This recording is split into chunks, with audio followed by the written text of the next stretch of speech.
लोक जनशक्ति पार्टी के वरिष्ठ नेता और केंद्रीय मंत्री रामविलास पासवान का आज अस्पताल में निधन हो गया। वे पिछले कुछ समय से बीमार चल रहे थे। पासवान की हाल ही में हार्ट सर्जरी हुई थी। वे 74 वर्ष के थे। उनके बेटे चिराग पासवान ने एक ट्वीट करके अपने पिता के निधन के बारे में जानकारी दी। उन्होंने दिल्ली के एम्स अस्पताल में अंतिम सांस ली। रामविलास पासवान को राजनीति का बड़ा मौसम वैज्ञानिक माना जाता था। सरकार किसी की भी रही, रामविलास पासवान ने हमेशा सत्ता में रहे। खास बात यह रही कि उन्होंने हमेशा चुनाव के पहले गठबंधन किया, चुनाव के बाद कभी नहीं।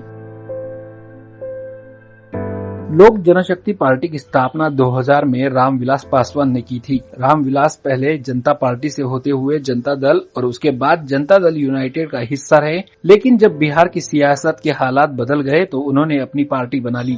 दलितों की राजनीति करने वाले पासवान ने 1981 में दलित सेना संगठन की भी स्थापना की थी। लोक जनशक्ति पार्टी की स्थापना साल 2000 में रामविलास पासवान ने की। रामविलास पासवान पहले जनता पार्टी से होते हुए जनता दल और उसके बाद जनता दल यूनाइटेड का हिस्सा रहे, लेकिन जब बिहार की सियासत हालात बदल गए तो उन्होंने अपनी पार्टी बना ली। राष्ट्रपति रामनाथ कोविंद ने कहा कि देश ने एक दूरदर्शी नेता खो दिया।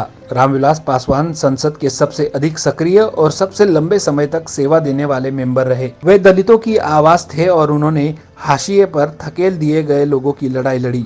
राष्ट्रपति रामनाथ कोविंद ने इन शब्दों में रामविलास पासवान को भावपूर्ण श्रद्धांजलि अर्पित की।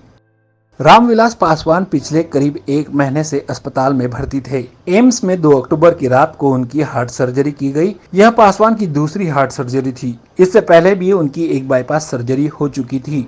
प्रधानमंत्री नरेंद्र मोदी, गृह मंत्री अमित शाह और रक्षा मंत्री राजनाथ सिंह ने चिराग पासवान को फोन कर केंद्रीय मंत्री के स्वास्थ्य के बारे में जानकारी ली थी।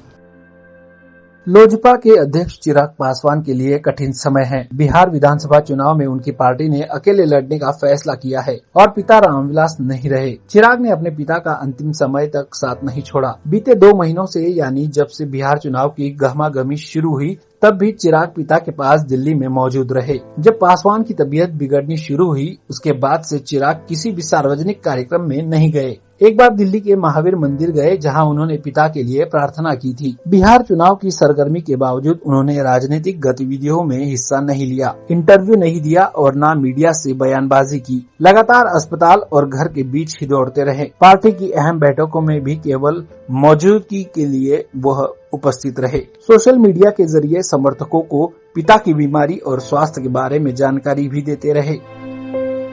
Bureau report, VSRS news, Delhi.